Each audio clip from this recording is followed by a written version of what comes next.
Għandi ħafna fakriet sbieħ bħala f'10 snin bħala editur tal-Ħajja f'Għawdex. Kienet esperjenza li tatna ħafna sodisfazzjoni. Naħseb il-raġunijiet kienu anzi tlieta illi għalija kienet esperjenza li kabbritni. L-ewwel waħda kienet għaliex tajt servizz għal kemm żgħir lid-djoċesi fit-tixrid tal-kultura Nisranija.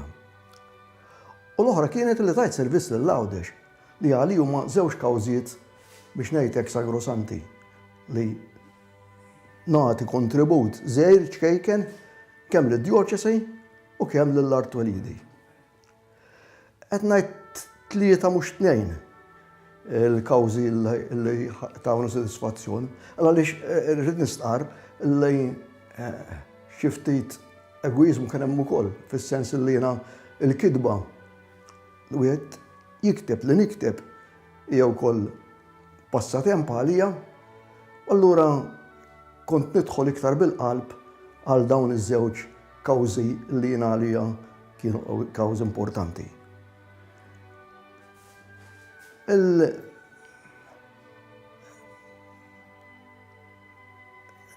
Naturalment, fost is-sodisfazzjoni li wieħed jieħu, kultant ikun hemm ukoll xi intopp. L-intoppi kultant u tant jaqalgħu u wieħed irid joħodhom fis-sens li fil-mixja tal-proġett li jkun jagħmel. Kien hemm okkażjonijiet pereżempju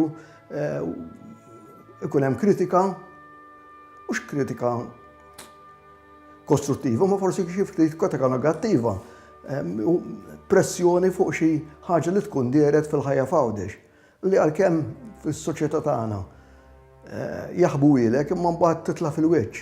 Titla' fil-wiċċ mhux għax ikun hemm kidba kontra dak li nkiteb, imma tara min dak li kien soltu isellemlek bil-qalb, forsi ma jsellemlek daqshekk bil-qalb, imma dak huma ċirkostanzi li trid taċċettahom.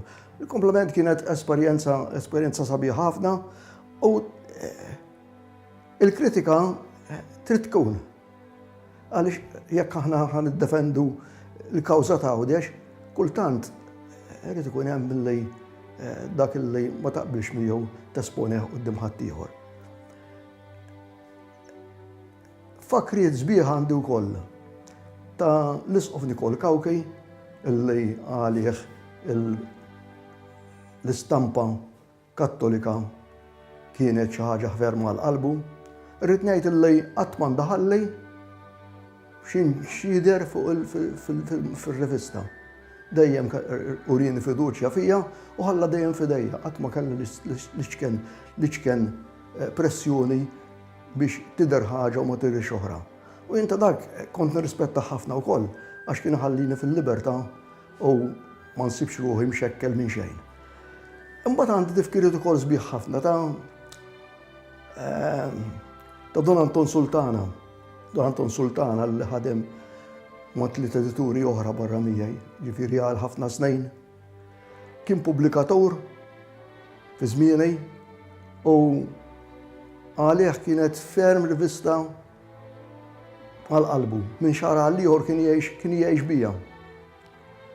Nibdew naħsbu malli toħroġ waħda, anzi qabel ma toħroġ rivista għal dik tax-xahar ta' wara.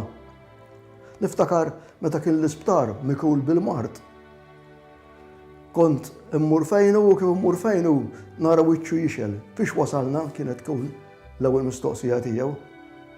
U jiena ngħidlu fiex wasalna ħafna drabi biex ma naqtalux qalbu anki nteħdaq xejn tal-ferħ, kont inżidlu xi ftit illi qed tirnexxi iktar milli fil-fatt kienet qed tkun tirnexxi.